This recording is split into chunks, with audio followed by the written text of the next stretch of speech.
இது ஃபர்ஸ்ட் மலேசியாவின் செய்திகள் உங்களுக்காக.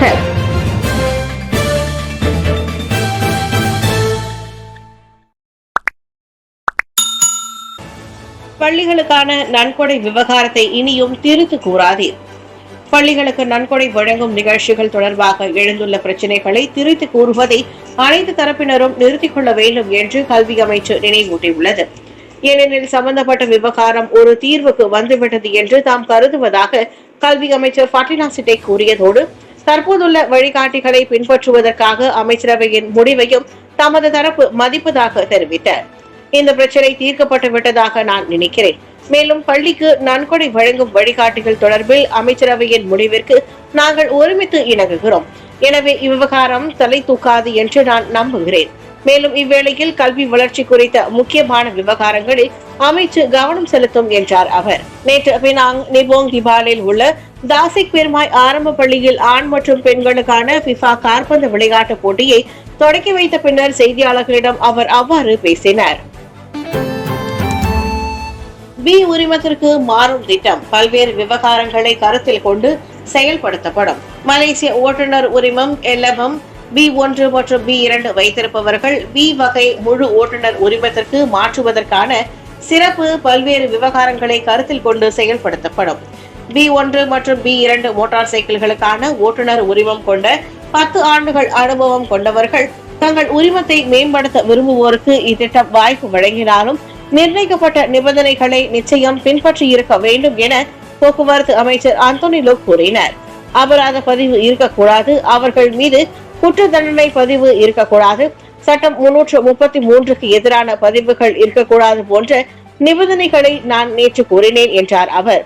மேலும் அமைச்சு முறையான ஒரு முடிவை எடுக்க வேண்டும் என்பதற்காக விண்ணப்பதாரர்களின் வயதை காட்டிலும் அனுபவத்திற்கு முன்னுரிமை வழங்குவதாக லோக் வினவினார். வயதை எடுத்துக் கொள்வோம், ஆனால் விண்ணப்பதாரருக்கு அனுபவம் மற்றும் B2 வகை ஓட்டுநர் உரிமம் இல்லை, அது ஏற்புடையதல்ல. எனவே முறையான ஒரு முடிவை எடுக்க அவர்களின் ஓட்டுநர் உரிமத்திற்கான அனுபவ காலத்தை கருத்தில் கொள்ளவும் என்று அவர் கூறினார். 5 நிமிட வித்தியாசத்தில் இருவரும் வேட்புமனு தாக்கல் செய்தனர்.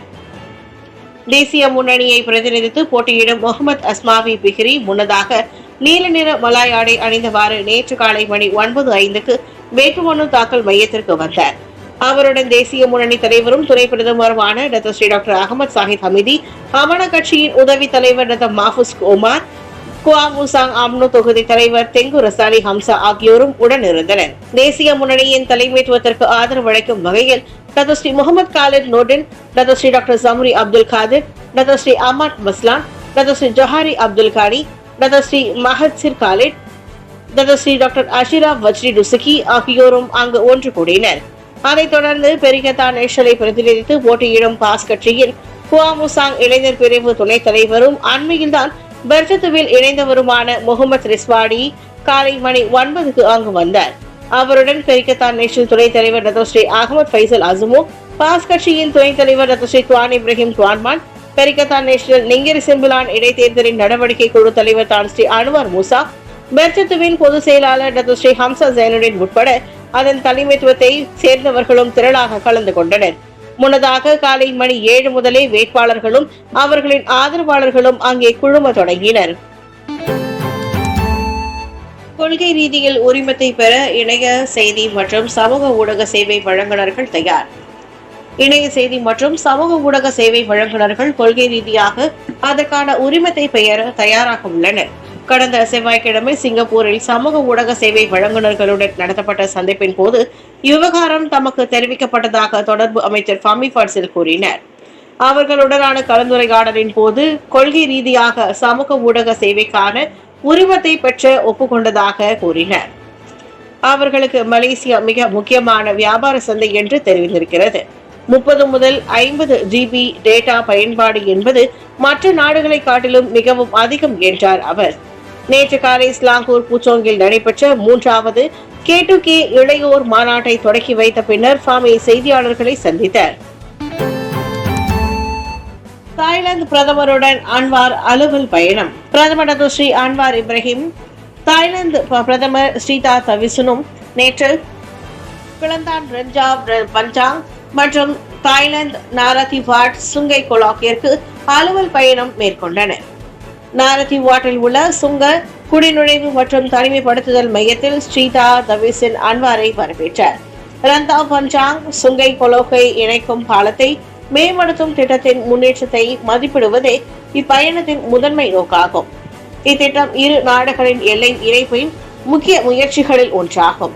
உள்துறை அமைச்சர் டாக்டர் சைஃபுடின் அசதியோன் இஸ்மாயில், வெளியுறவு அமைச்சர் டாக்டர் முகமது ஹசான் மற்றும் இயற்கை வளம் மற்றும் இயற்கை நிலைத்தன்மை அமைச்சர் நிக் நஸ்மி நிக் அகமது ஆகியோரும் இப்பயணத்தில் பங்கேற்றனர். ரத்தா பஞ்சாங் சுங்கை குலோக்கில் இரட்டை பாலம் எனப்படும் இரண்டாவது பாலம் கட்டுமான திட்டத்தை தாய்லாந்து அடுத்த ஆண்டு ஏப்ரல் மாதம் தொடங்கும் என்று எதிர்பார்க்கப்படுகிறது. அரசு ஊழியர்கள் ஆரோக்கியமான வாழ்க்கை முறையை கடைபிடிக்க வேண்டும். அரசாங்கம் நாட்டில் பெரியவர்கள், குறிப்பாக அரசு ஊழியர்கள் மத்தியில் ஏற்படும் உடல் பருமன் சுமார் 50 விழுக்காடு அதிகரித்துள்ளதாக அரசாங்க தலைமை செயலாளர் தான்சி முகமது ஷுகி அலி தெரிவித்தார். ஆகவே உடலில் உள்ள சர்க்கரை அளவை குறைக்கும் அரசாங்கத்தின் அறிவுறுத்தலுக்கு ஏற்ப அரசு ஊழியர்கள் அனைவரும் ஆரோக்கியமான வாழ்க்கை முறையை கடைபிடிக்க ஊக்குவிக்கப்படுகின்றனர். நேற்று புத்ரஜயாவில் பொது சேவை துறையின் ஏற்பாட்டில் நடைபெற்ற 2024 MAPPA 10-20 பொது சேவை மன்றத்தின் ஓட்டு நிகழ்வில் சுமார் 3500 அரசு ஊழியர்கள் கலந்து கொண்டனர். அரசு ஊழியர்களை ஊக்குவிக்கின்றோம். புத்ரஜயா அரசு ஊழியர்களிடையே 50 விழுக்காடு உடல் பருமன் இருப்பது கண்டறியப்பட்டது. எனவே இப்பயிற்சி திட்டம் அவர்களுக்கு தொடக்கத்தில் ஊக்குவிப்பதாக இருக்கும். இதனை நாங்கள் அமைச்சு, நிறுவனம் அல்லது தனிப்பட்ட அளவில் தொடருவோம் என்றார் அவர். நேற்று புத்ரஜயாவில் 5 மற்றும் 10 கிலோமீட்டர் 2 பிரிவுகளாக நடத்தப்பட்ட ஓட்ட போட்டியில் கலந்து கொண்ட பின்னர் அவர் செய்தியாளர்களிடம் அவ்வாறு கூறினார். ஜாலூர் கெமிலாங்கை பறக்க விடுவதில் மலேசியர்கள் பெருமை கொள்ள வேண்டும். குறிப்பிட்ட காலத்தை பொருட்படுத்தாமல் ஆண்டு முழுவதும் ஜாலூர் கெமிலாங்கை தேசிய கொடியை பறக்க விடுவதில் மலேசியர்கள் பெருமை கொள்ள வேண்டும். அதை விடுத்து சில நேரங்களில் மட்டும் நாட்டுப்பற்று உணர்வை வெளிப்படுத்துவது ஏற்புடையது அல்ல என்று துணை பிரதமர் டாக்டர் ஸ்ரீ ஃபடிலா யூசுப் தெரிவித்தார். நாம் வெளிநாடுகளுக்கு, குறிப்பாக அமெரிக்காவுக்கு சென்றால் அங்கு தேசிய தினத்தன்று மட்டும் இன்றி எப்போதுமே அந்நாட்டு கொடியை ஒவ்வொரு வீடுகளிலும் பறக்க விடுவர். அந்த பற்றுதலை மலேசியராகிய நாமும் கொண்டிருக்க வேண்டும் என்றார் அவர். நேற்று சரவாக் மாநில அளவில் நடைபெற்ற தேசிய மாதம் மற்றும் ஜாலூர் கெமிலாங் பறக்கவிடும் விழாவில் பேசிய அவர் அவ்வாறு கூறினார். மேலும் கிராமங்கள், பூங்காக்கள் மற்றும் குடியிருப்பு பகுதிகளில் ஜாலூர் கெமிலாங்கை பறக்க விடுவதில் மடானி சமூகம் பிரதான பங்கு வகிக்க வேண்டும் என்று அவர் கேட்டுக்கொண்டார். 126 கூட்டுறவு கழகங்களுக்கு 57 லட்சம் ரிங்கெட் நிதி ஒதுக்கப்பட்டுள்ளது. இவ்வாண்டு ஜூலை 15ஆம் தேதி வரையில் நாடு முழுவதிலும் உள்ள 126 கூட்டுறவு கழகங்களின் மேம்பாட்டிற்காக 57 லட்சம் ரிங்கெட் நிதி ஒதுக்கீட்டிற்கு மலேசிய கூட்டுறவு ஆணையம் ஒப்புதல் அளித்துள்ளது. அக்கூட்டுறவு கழகங்களின் உபகரண செலவு உட்பட வணிக நடவடிக்கைகளின் செலவுகளுக்காகவும் மலேசிய கூட்டுறவு ஆணையம் அந்த ஒதுக்கீட்டை அங்கீகரித்ததாக தொழில் முனைவோர் மற்றும் கூட்டுறவு மேம்பாட்டு அமைச்சின் அமைச்சர் டாக்டர் இவோன் பெனடிக் தெரிவித்தார். தேசிய கூட்டுறவு கழக தினத்தை முன்னிட்டு நேற்று சபா மாநில அளவிலான கொண்டாட்டத்தை தொடக்கி வைத்து உரையாற்றிய போது அவர் அவ்வாறு கூறினார்.